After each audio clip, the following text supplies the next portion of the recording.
The Major Crash Review Task Force. We're meeting at 3:30 on Wednesday, December 18th, 19th, at the Citywide Conference Center on the 11th floor of 441 4th Street in room 112. Looking at the sign-in sheet, we have quorum. We have 4 of our 6 voting member agencies represented: Office of Planning, Pedestrian Advisory Council, Police Department, and DDOT. I circulated the minutes from November's meeting, shortly after November's meeting. Did everybody get a chance to review those? Mm-hmm. Yep. Is there a motion to approve November's minutes? I will move to approve November's minutes. Seconded. All in favor? Aye. Anyone opposed? So it's unanimously approved. In a future meeting, we may have to vote on new DDOT membership because Mr. Zimbabwe is leaving us for Seattle. But we're not ready to do that in this meeting, so I don't think there's any need to confirm any new voting members or alternate members. And at this point, I think we can move on to reviewing the draft annual report for 2017.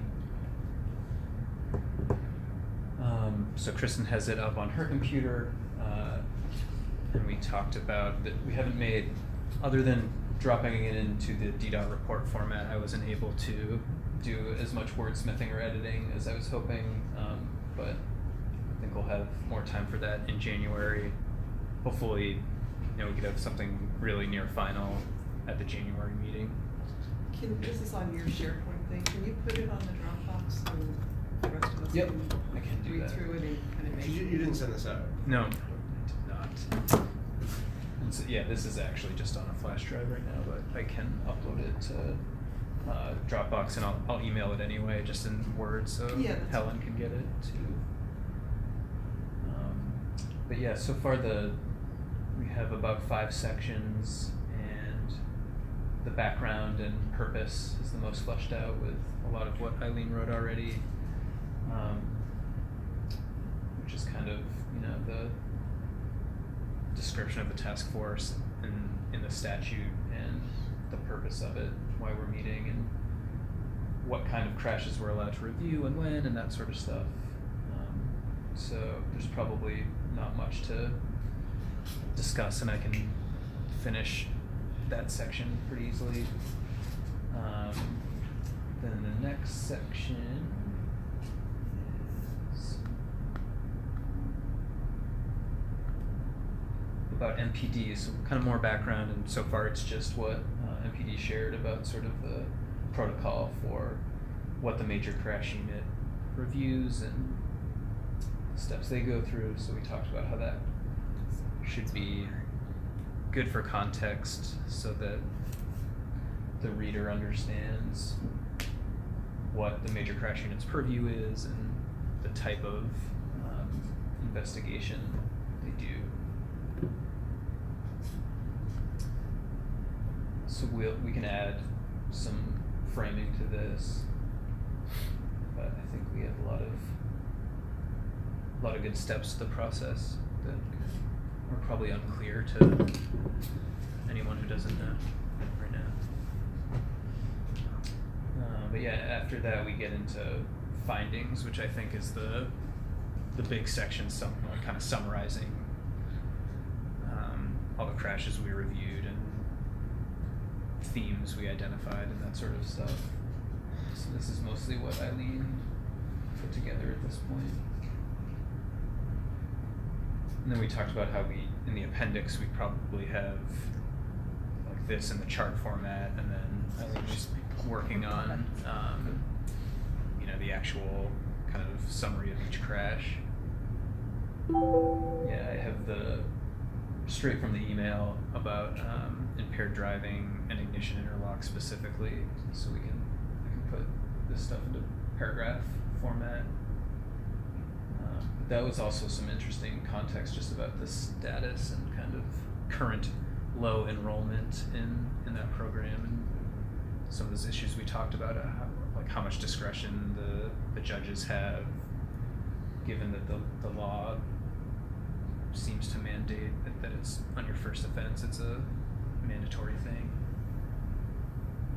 Yeah, I thought it was interesting. Melissa said in the email that judges will say, well, they shouldn't have to order ignition if it's mandatory by statute.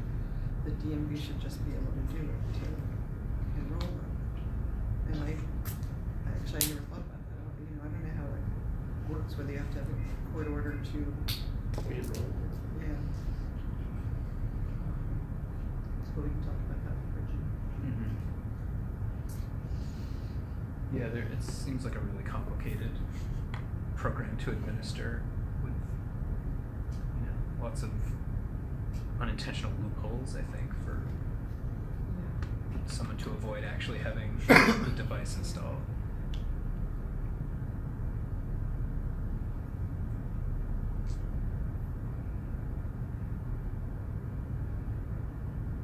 So we have some of Eileen's themes / findings, impairment.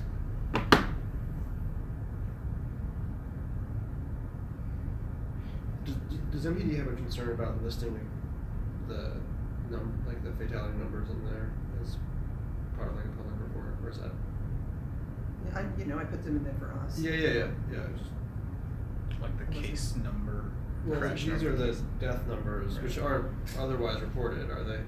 No, those death numbers are actually internal for us. Yeah. I just don't know whether that's going to trigger a rash of FOIA requests for the whole case jacket. Yeah. Yeah, what we could include the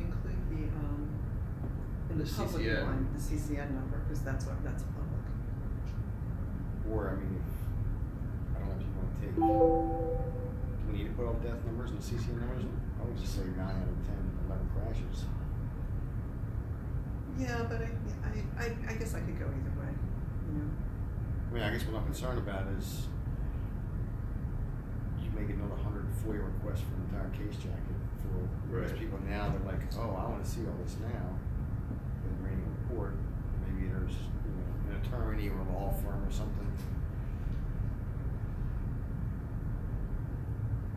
Well, law firms probably would. I would think they would have already. Yeah, if they're seen- retained, you get a lot of, especially the patrol districts when they used to have the paper reports. We have a stack of, we have a line of attorneys that go away when they're all the worst ambulance chasers. A copy of every report you had last night, they never contacted you. So I'm fine with leaving it out, especially if we'll have the appendix, Right. which summarizes crashes, and we don't need to include I think I have included the CCN number. Right. Could we do our own numbering, like crash number 1? It's like the reviewed in order of number. But, I mean, the CCN numbers are there. As soon as we put in the date of a crash, and I think we should include we need to tell them which crash we're talking about. Mhm. This is In some ways, having it's- the death number or the special number, like the case number for major crash, is more appropriate because we've got that's what we're reviewing. It's Mhm. not just Right. not solely fatality. I mean, like they should overlap 100%, but it's really the major crash investigation. I mean, is there a public and private version of this? I don't think their final report will be it will be a public thing. So, but if we had at the back like some sort of redacted table of the cases that said like number like this identification number, not the CCN, but the date and the type of fatality or something like that, like something that like something simple, then people could see all of the things that we've because I think we also need to show at some point the things that we haven't investigated because they haven't been cleared yet. Right. Because people know that there are more fatalities than we've actually identified or reviewed, and we'll talk about that. So here's the ones that we have reviewed, here's the ones we haven't. And that could go in the appendix, but Yeah, I mean, I think we could take the Excel sheet and Yeah. redact what needs to be redacted. yeah. And that way you can't identify any person really, other than, you can reconstruct it from the same thing that is public already. Yeah, like, I mean, the appendix, I've always included the MPD press release. Right. We'll link to it as soon as, for a lot of them, you'll find out the names, but not all. And the names aren't, it doesn't matter.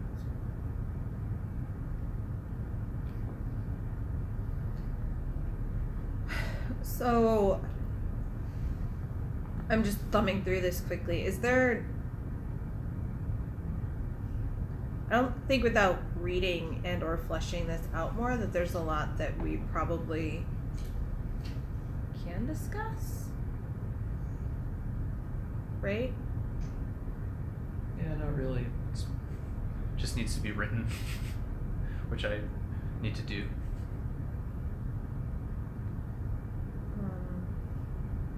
It's not a table of contents yet, right? There is.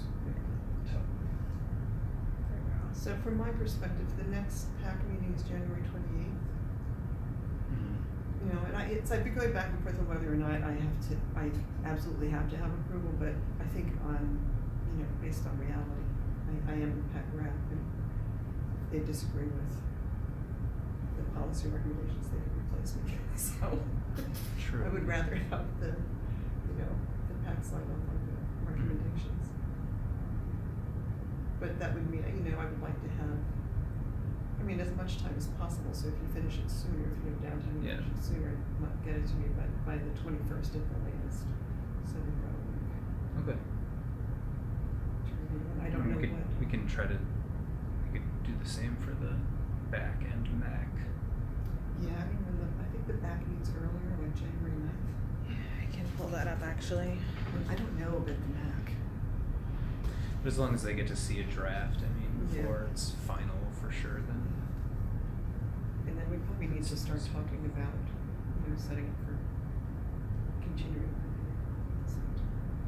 I was thinking maybe we should actually have 2 meetings in January, one to Yeah, they're on the 9th. talk about the report and one to talk about how we move forward. That's true, yeah, I guess we'll be needing to start reviewing crashes again for the next year. So the other thing I did find out, that this is public information, so you don't need to, but the crash at 10th and U, which went to trial in October, there's a motion to dismiss the murder charge in that case. He went to trial and he was convicted on all counts, but there's a motion to dismiss the murder 2 charge that is being argued this Friday. So I'm gonna. For which one? The 10th and U crash that happened in Pedestrian 2017. Impaired driver Allegedly. and hit and run, allegedly. Yeah, I don't think it was anything. Was it?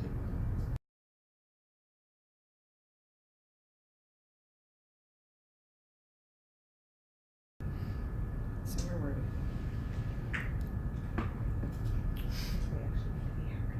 we? Yeah, I think Kristen brought, is there anything we need to discuss that we need to decide other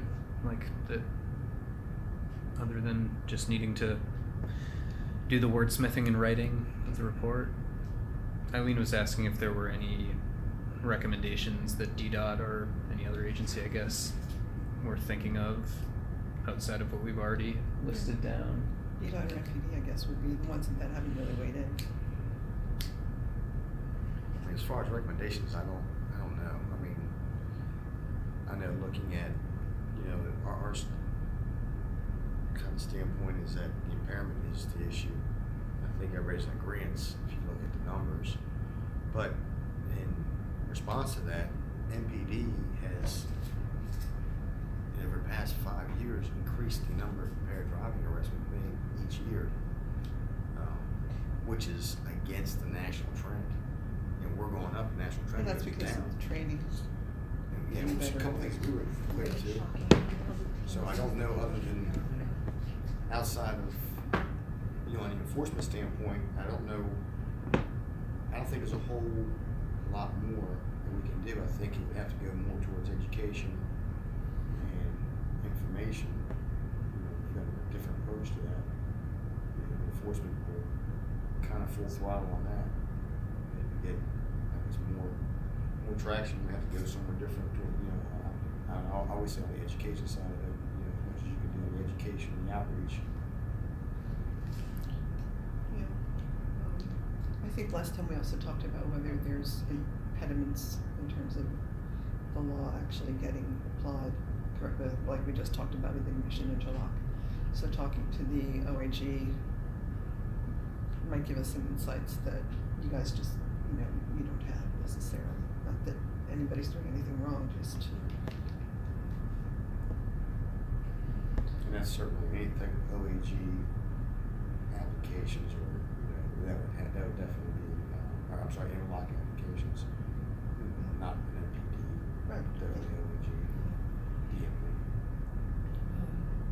I think I was hoping that there would be a more, like a very obvious epiphany from an engineering perspective that, you know, would jump out from looking at the crashes we looked at, but it really doesn't seem like there is some silver bullet that we're not thinking of, you know, that was really relevant to the street design in any of these cases, really.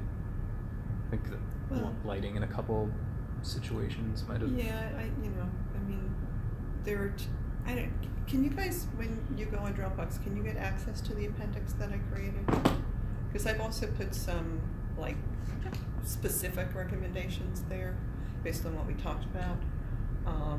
You know, so like, I think the Connecticut and N crash and the bicyclist on Florida, first in Florida, Mm-hmm. one of the recommendations I made was that they become part of the intersection visit program. Oh, yeah. To look at them more holistically, because I think I mentioned I spend a lot of time in Connecticut and Ann, and you know, I'm not going to take one crash and extrapolate too much, but I think there's some potential engineering issues there. Isn't it first in Florida, that whole Florida Avenue circle is due to get redesigned, isn't it? Sorry. Northeast. Not my work laptop. The so I don't have the Dave, hotline. first in Florida, Circle. yeah, northeast. This was northwest, but they're not far apart. Oh yeah, Florida first. But that, you know, I haven't gone there to look at that, but that one, when I looked at the crash data, it seemed like there were more bicyclist crashes around there than I expected to see. Yeah, so I live on First, not far from there, and it's a pretty popular bike route, and there's not even sharrows because it's only 2 lanes, and it's a collector, but there's a lot of bike traffic. Some people are going on and off of sidewalks where it makes more sense, and a lot of it's in morning and evening rush. So I am already excited. I think we hear a lot about the Mid-City East Plan recommendations, and but Sorry guys, this is my personal laptop, so I don't usually use this for getting to this folder.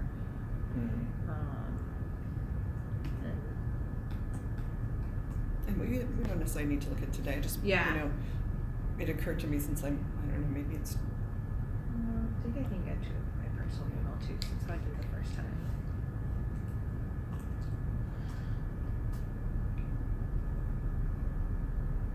Nope. Okay. I'm giving up. I haven't looked at Dropbox in a while, so I can't. and then there was, you know, Kristen's idea, like, can arterials like New York be changed for certain times of day when we know that. I think there is sort of a overall speed. Like we know speed is part of the. right. I think we have one of the findings is that speed is a significant contributing factor, and so I do think there's sort of Speed. design, engineering. Short-term interventions and long-term, Systemic changes. because even just like the form, if New York Avenue over time redevelops, which it looks like it slowly and incrementally is, just even the form around it is going to change the way people drive. So maybe over the long term, as DC, you know, takes advantage of underutilized land, we might just see natural change on New York Avenue, but it's what happens between then and now. What do we do to make sure that like issues are addressed before it naturally happens?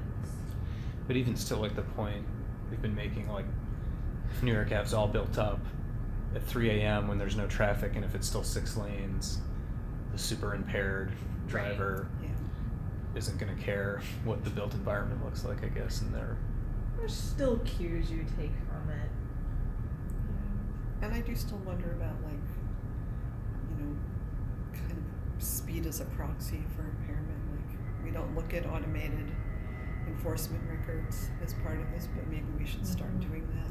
I understand you guys don't because you can't link the driver to it, and it makes perfect sense. But, you know, if we see, like, repeatedly speed and impairment crashes that the car involved had been repeatedly ticketed before for speed, that it might bolster the case for more intervention on the speed. And I think it's worth us looking at for the next so like iteration one. taking the tag number from Yeah. and just looking at a DMV like adjudication history. Yeah, I think that would be interesting. You know, if it's like we see another one, it's only one crash where it happens, then it's not a pattern. If we see it happens in all, however many we look at, then it becomes more significant. But I think it's worth looking at if we can do that. What did you have for next steps? It's empty. Okay. But I was thinking of, what the task force will do in 2019, but then it, could probably also refer to anything related to the recommendations, I guess. I mean, the general next step is we're sharing this with the mayor and council and the public. So in 2019, we're going to compare the 2018 cases with the 2017 cases reviewed to see if there's any kind of pattern, to I guess discern a pattern, which is going to be, we all know what the pattern's going to be. Because I'm trying to get 18 cases, there's nothing more jumping out than we saw in 17. There's more of them. And we'll have more 2017 cases closed that we can look at,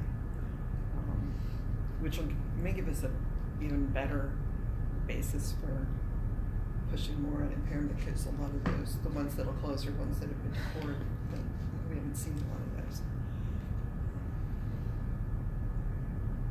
So the only other thing I was thinking is that, this NTSB report came out on pedestrian safety, and they're working on one on bicyclist safety. And their big thing is shape of cars and headlights. Yeah. And while I realize that, we can't order NHTSA to do anything, fleshing out those issues in our cases may be something that's beneficial for both us and the council and the mayor to know. I'm not exactly sure how we go about doing that. Like, how we Survey of the car type and then compare it to the Yeah, like I know spectrum. Terry told me they test the lumens of the headlights. But I wasn't sure do you know what standard they compare that to? You mean There's a NHTSA NHTSA tests those? standard. No, the crash investigators. Oh. There is a NHTSA standard, I don't know what it is, this is, I can't make a headlight cheaper that doesn't put out X amount of lumens, it's gotta be this or higher.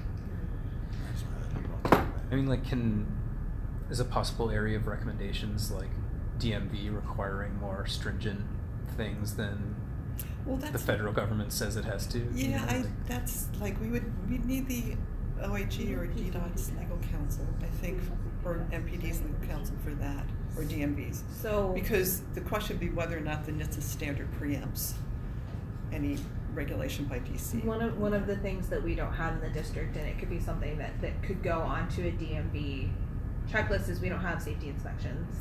So in the district, vehicles, like they are in Virginia, you go through safety inspections to make sure your lights are the right, like brightness and calibrated properly, seat belts, correct windshields, rear view, side rear mirrors. Yeah, only do emissions. It's only the every 2 years. Because there's the issue So of fast these days, to have TMV. there's the issue of the Goes back to of the simple headlight yeah. standards, which NHTSA is the only one that can affect. But there's also an issue of maintenance of headlights, which, like I think last week AAA came out with some advice to people on maintaining their headlights and how to make sure they're clean and replace them if they develop cataracts, as they're wont to do after a certain number of years. I mean, like in the Vision Zero rulemaking, we have this side guard for commercial vehicles, which it's like that's not a requirement for the manufacturers, or I don't know if NHTSA federally says every trailer truck needs these or not, but we decided locally if your vehicle's registered here as of this date, you do need them. So I don't know if things in that realm are possible. Like, we won't register your car if it doesn't have these really great headlights on it. Yeah. But anyway, just for purposes of the next step section, I was thinking like maybe a summary of the NTSB's findings and saying something like, we're going to see if we can look at the crashes and see if they've, these, we're seeing these factors as well.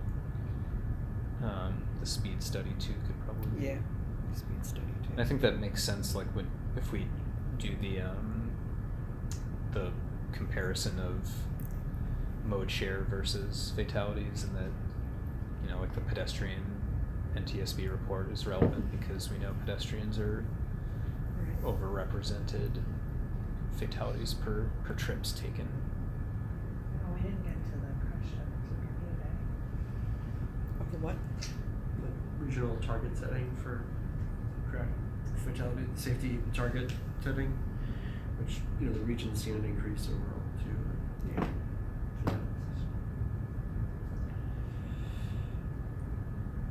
So this is your last meeting. What do you think we should, what are your parting last words of wisdom, Sam? Go out on a limb. Who's going to fire you? Yeah, exactly. I think this has been interesting. Like I remember when this was being discussed as like creating this, it was hard to know exactly what it would look like. So I think this shows some of the challenge.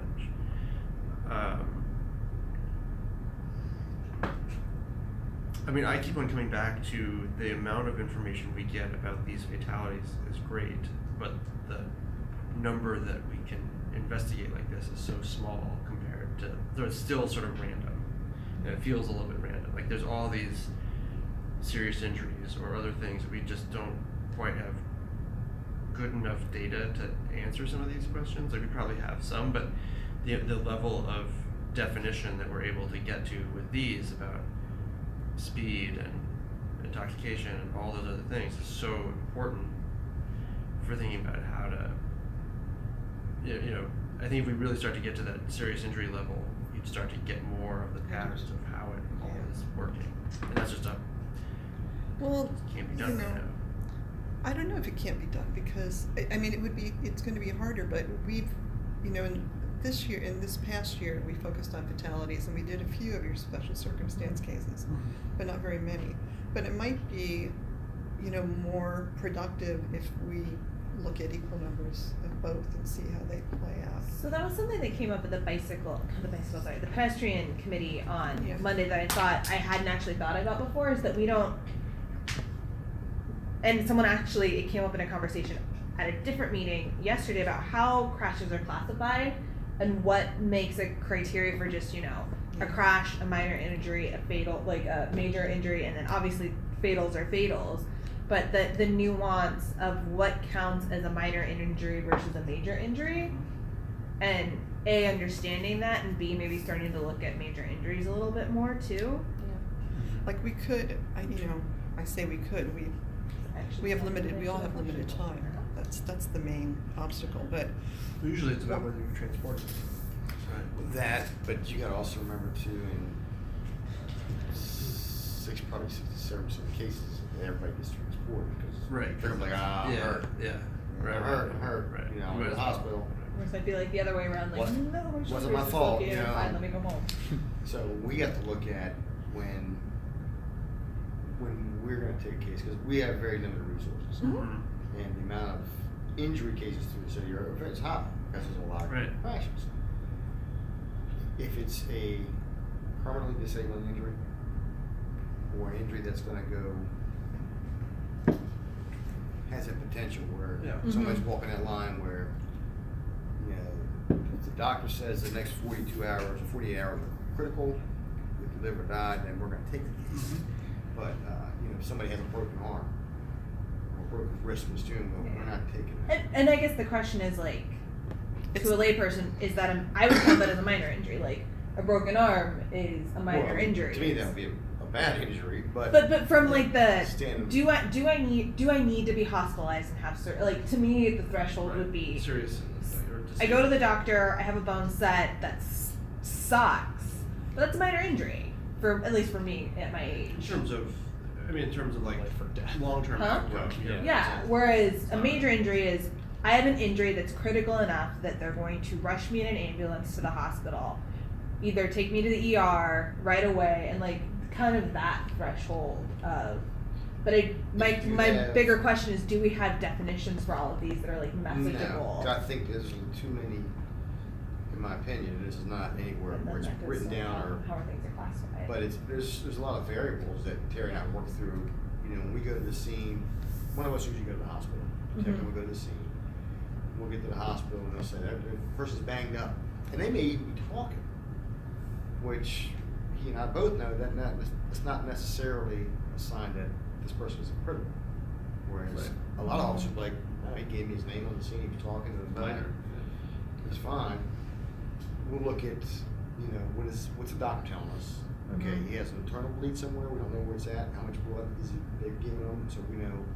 You know, we've almost kind of learned to, not that we're doctors, we're police officers, but we know how Triage the level. triage the level. We're going to CAT scan. Yeah, we have a pretty deep brain bleed. All right, we're going to take that because a deep brain bleed, that you can't stop it. It could keep Mhm. going, and this person may die. You know, if we have a little bit of swelling in the brain. Okay, we may not take that. Yeah, I mean, I think it speaks to the importance of DOH's work with the trauma repository because on the back end, at least, it's, you know, like all these injury crashes, whether it's a serious or minor injury, is an officer, not even from the major crash unit, Mhm. you know, so that the ones that never get elevated to the major crash unit, it's really the hospital data that's going to tell us what really happened to that person, regardless of the, you know, there are the categories that are in the crash report, but you know, that's not a medical expert trying to determine and guess. You know, maybe one way to look at it is however major versus minor is defined. We know there's a category of major injury cases that presumably weren't miscategorized as major injuries, because I think the error tends to go the other way too. Over. Originally classified as major, kind of. Yeah. And we, you know, maybe as there's gonna come a point where we get really good at speeding through these probably. And at that point, maybe we expand and, we could expand and say, let's look randomly at like 5% of all the serious injury cases. Yeah. Or we could say, let's look at all the serious injury crashes that occurred at the same location as this fatal crash within X period of time. Yeah. But for now, I'm thinking if we can expand and get more into not ignore the fatality, but get more into the critical injury cases that you guys handle, that will flush our picture out a bit more Yeah, too. I think you're right. I think there's more to learn from that universe of crashes because almost that a crash was fatal. Yeah, like it almost exaggerates, you know, like our attention to it because it very easily could have just been a major injury. Like the difference between the fatal and the major injury, that I feel like that's where the chance is a little bit. Yeah, to me, it's just having a bigger universe. We do have a few cases that we have taken on the scene that night. Like, you know what? Let's just wait and take this because it doesn't. And they checked themselves out of the hospital 2 days later. Right. And it's like, you know what I just did was just a sign.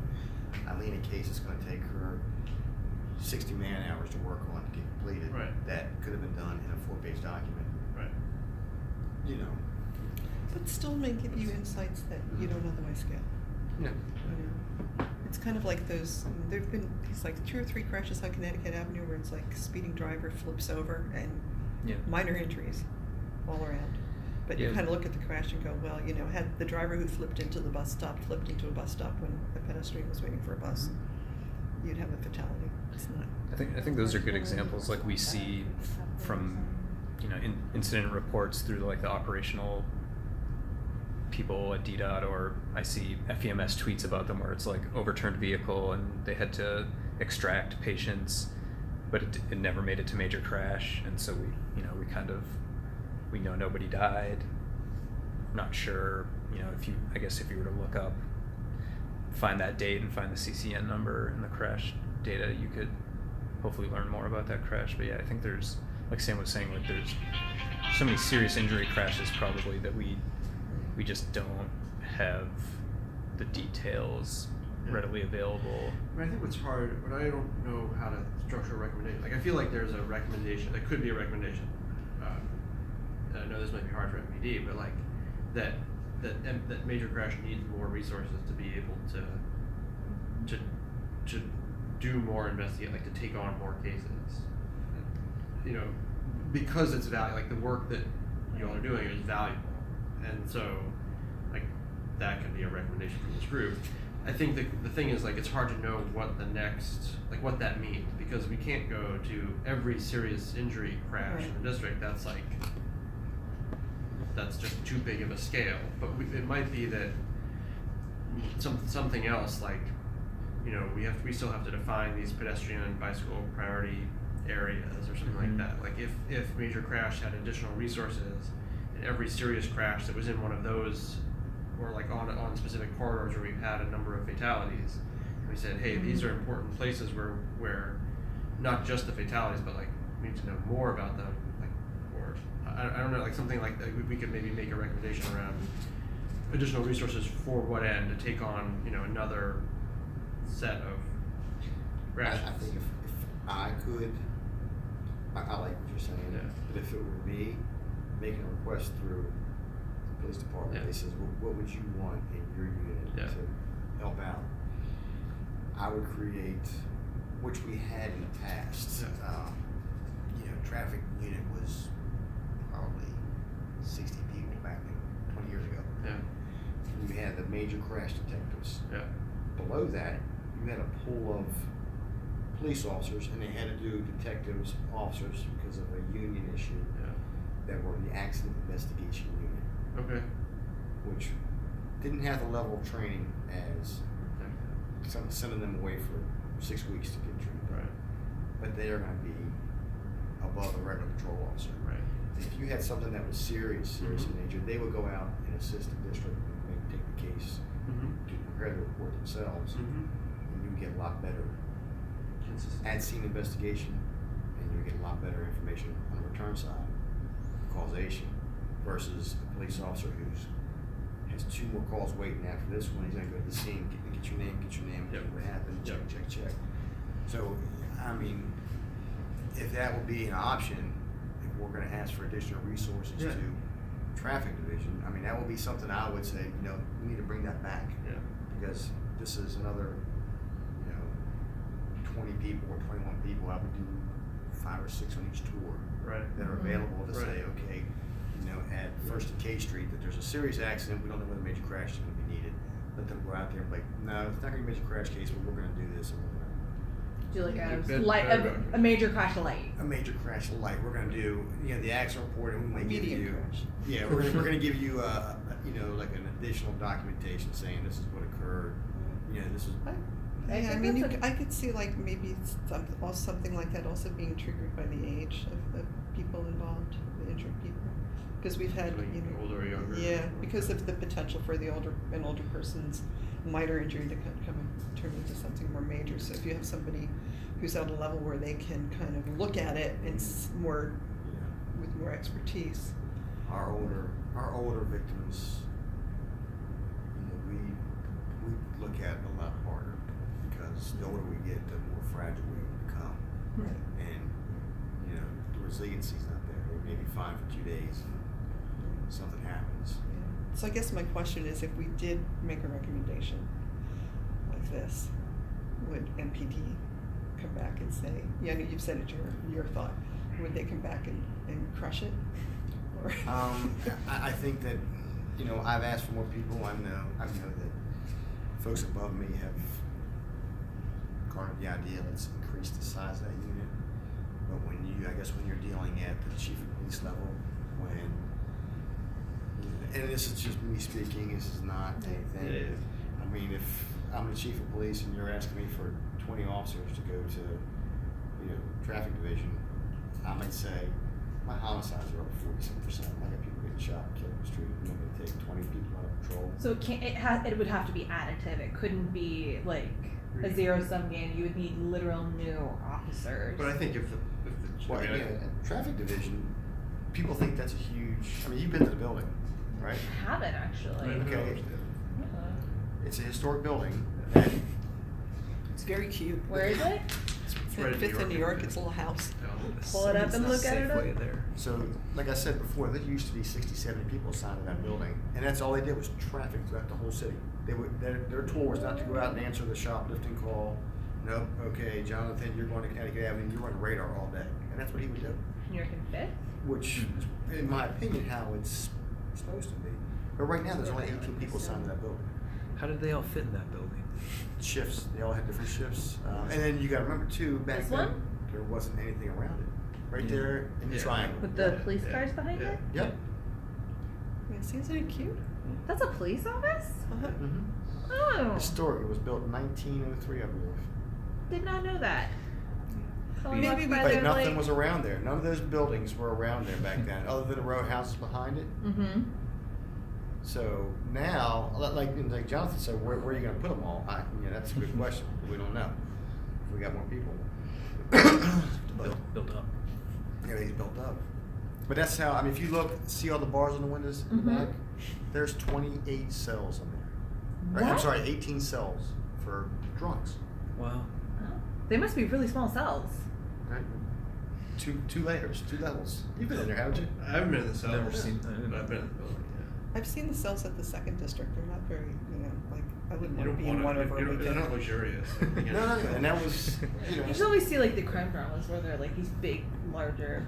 So, I Digress. think at one of our meetings, Terry, I think you weren't here, Terry mentioned that there was some thought within MPD, some conversation within MPD of like having sort of medium crash units within the districts. that's one thing that we're kind of, I'm with the detectives now, we're doing more in-service training, roll call training on accident investigation for patrol officers. We're just trying to arm them with extra tools to help them out, which is gonna help us out. And one of the things that we talked about in the departmental meeting was if you can identify, let's just use the first patrol district. If you can identify 6 or 7 people that really enjoy doing that, let us train them up a little bit more. But without them being assigned there, we're gonna lose any kind of ability to monitor that. Somebody could say, "Well, yeah, I really enjoy that. Let me get the extra training." I'm like, "No, I ain't doing that. I just want to train." So, maybe at this point, we could do, some sort of nebulous We could just say general increased support for. major You crash. could also just state the problem, like that. Yeah. This is how many crashes there are a year. This is how many major crash handles. But we know there's this many serious injuries. Are we getting enough information? Right. Like how can we get more? And maybe combine it with what we know so far about the crashes that turned fatal that weren't initially Mhm. a major crash. Kind Is of it- like Especially, especially if you if we say we want to move forward in the future and make a stronger recommendation for more resources and for centralizing things. If we couch it as being about older people, and making sure the crashes that involve them get the attention they deserve, then maybe it's more sympathetic with the council and the public. I think in the very first meeting, the BAC made the same comment, kind of that if we're only going to talk about fatal crashes in this task force, then we're probably never going to talk about bike stuff because there's not, compared to all the others, there's not that many. So, Yeah, if although it's then like- you get to, it's like almost every crash we've looked at could have killed someone else. Yeah. Just yeah. because a bicyclist or pedestrian didn't get killed doesn't mean that it's not the kind of crash Yeah. that could have killed them. So just because we don't have that many bicyclists involved crashes doesn't mean. Yeah, I agree. I'm all for if you want to So Or weird. support the traffic. That may be a vessel of problem for that. You're making faces. No, I'm thinking about how we form a recommendation. I think that yes, we should say like major crash needs more support, but maybe it's that, or because one of the things I worry about if we say like we should investigate the crashes with older people more, I wonder if we're going. I'm not talking about this report, I'm talking about as we see if things continue developing in the same direction and we get a more significant number where the Right. consequences of the crash were underestimated. Right, but I guess what I'm wondering is do we want the crashes with people of a certain age and above, or do we want crashes that seemed more either significant from an impact perspective, or because I'm wondering. Well, I guess I'm trying to figure out if that's the right proxy or not, and like I don't know for and I sure. think we can discuss that Yeah. down the line. But the argument would be, because I like the idea of having this medium level. Mm-hmm. My argument would be that if we can have and support this medium level of people who have a little bit more expertise, they would be able to go and look at certain crashes, maybe crashes in the priority areas, plus, any crash involving a person above a certain age, and they would have better training to say whether or not this crash is something that ought to be handled at the medium level, at the district level, or whether it actually should be elevated to a major crash. That the district officers don't have the expertise to do that. I'm just trying to come at it from different angles, and I think old people being killed in crashes is like, nobody wants that, Well, nobody wants. Everybody thinks it's some young pedestrian, texting and running across the street that's getting killed. And sometimes maybe it is, but it's. I guess the sort of implicit philosophy there is like the more serious the crash, the more important the information Right. is for us. So we need people to gather that information. Like if it is a minor injury or property damage only, like those are the kind of crashes we want actually. So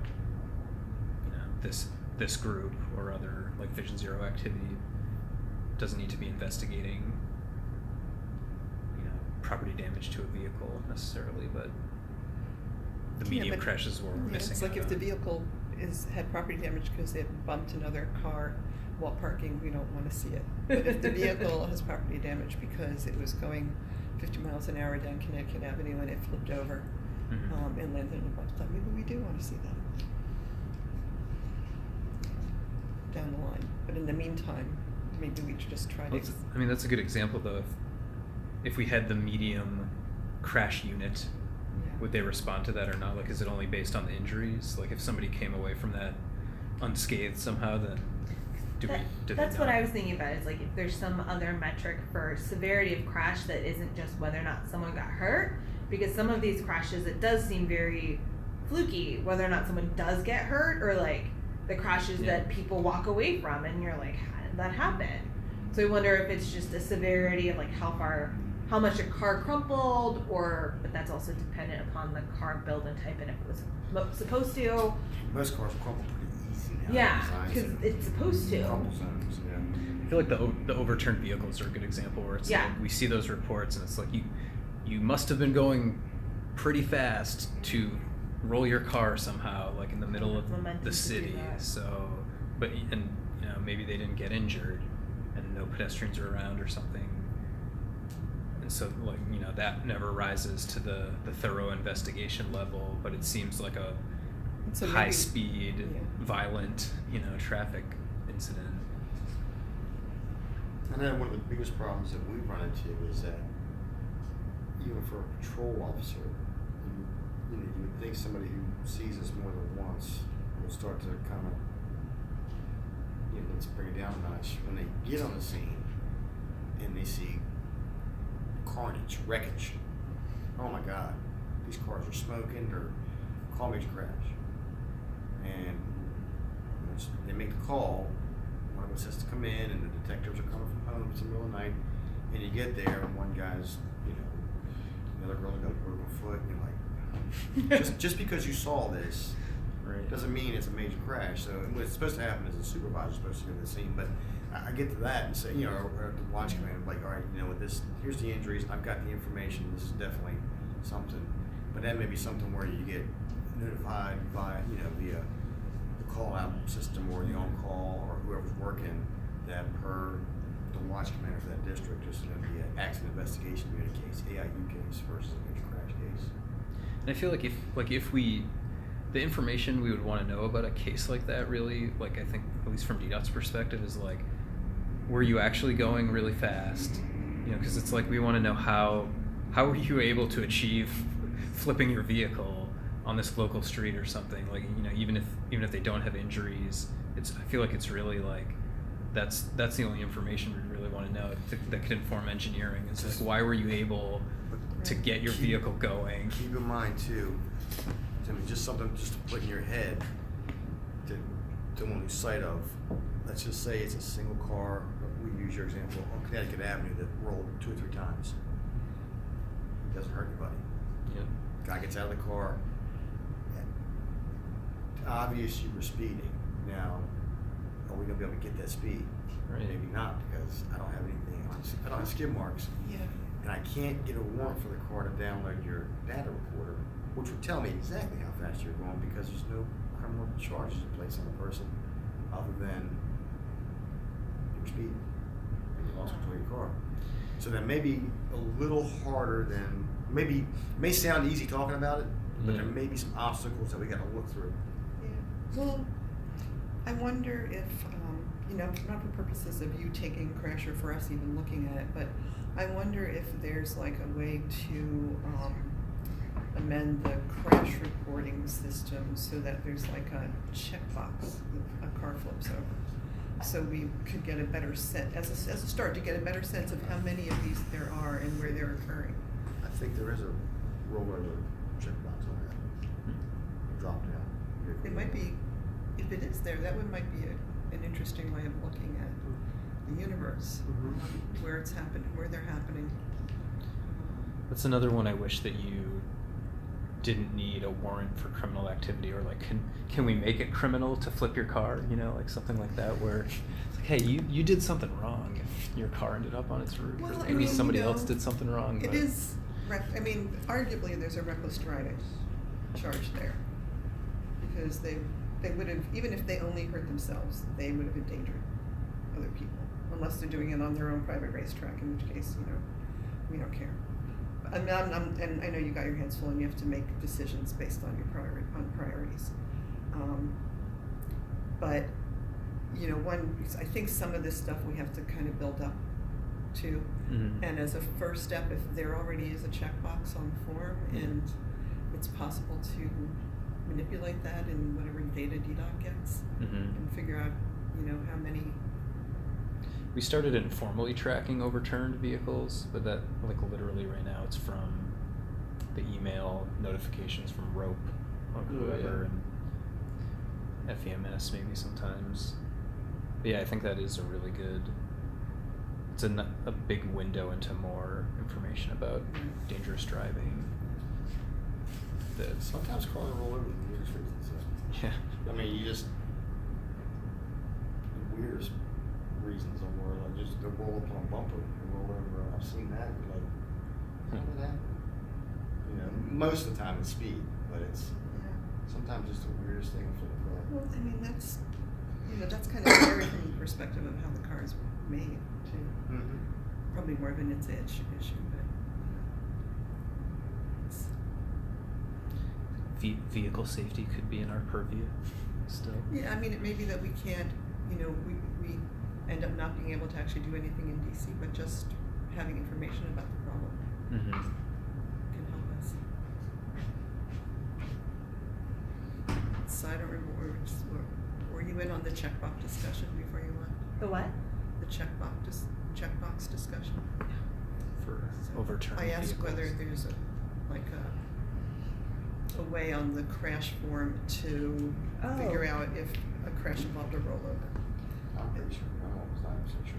And if we can, like, Look at those look crashes. at that data, see how many, you know, how many there are and where they're occurring and Yeah. how they break down by injury. That would give us more insight.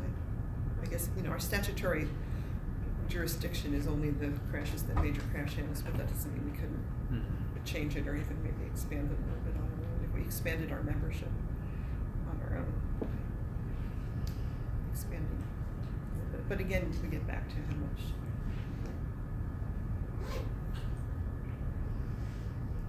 We might have to end up meeting once a week to do this, probably. Yeah. Goodness no. Or sharing things, like having some, but I know it's hard to like actually review things. Well, I mean, Which I'm one, making you know, time. one thing I was thinking about is that it is really helpful to have the detectives to talk about the cases, but it could be that, you know, there's some types of crashes where just looking at that summary document that we talked about last time would give us enough information about some types of crashes, like, you know, the impairment-related crashes. I don't know that I need to see videos of them. When I'm more interested in seeing videos where, you know, people are, it's the closer cases. Right. And if we can, you know, if we can look at the summaries and kind of get data from that, just from the summaries for some cases, and then have the detectives in to talk about the more difficult, complicated cases. Right. We could think about doing it that way. But that's, you know, it depends on getting access. Like, you know, at least for me, you know, if it made a difference, I'd be willing to come into either MPD or DDOT and look at it on a government computer. I can't speak for Helen, and I think David's leaving the back, so he's not gonna be the back Oh, really? rep for that much longer. Is he leaving the back or is he stepping down his chair? He's stepping down his chair. I don't know if he's leaving the back. But there'll be a new back chair, so doubtful he's gonna continue being I think the person the who comes here. DDOT's Vision Zero office will have more capacity to support this task force more and take on more volume of work around it, I think, so. Okay. that's But one good anyway, so I thing. mean, it's, I don't want the fact that I'm not on the government computer to be a deciding factor here, so I can, you know, I mean, the funny thing about this, we just labeled this. This is something that we've done with DDOT for years. Mhm. Whenever there's been an issue, we just pick up the phone, hey, Right. y'all connect to this real quick. Maybe we could restrike this or, and, you know, it's been fixed. Right. So.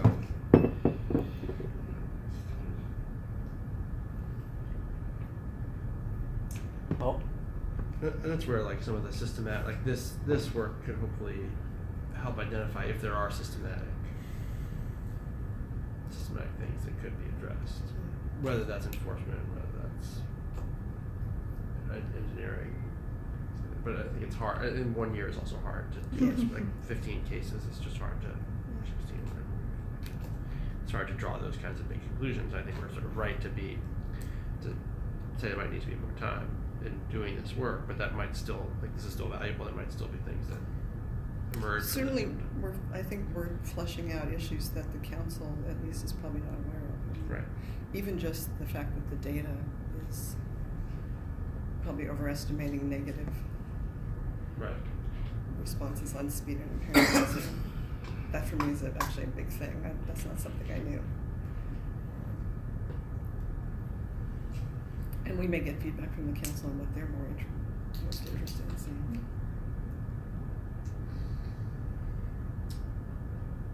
well, I think I can keep working. Kristen offered to help, so Yeah, I would love drafting. I'll take a look and do what I can. Cool. Yeah, January if you put it 18th. on Yeah. Dropbox, I'll read through it. All right.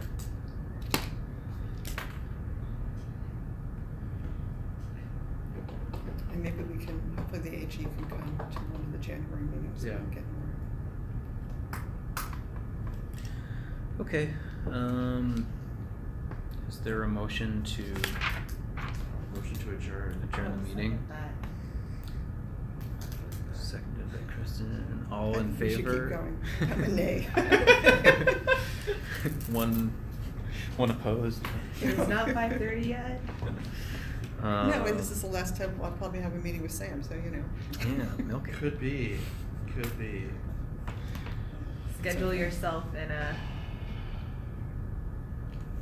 I think we voted to adjourn the meeting. We did. Okay.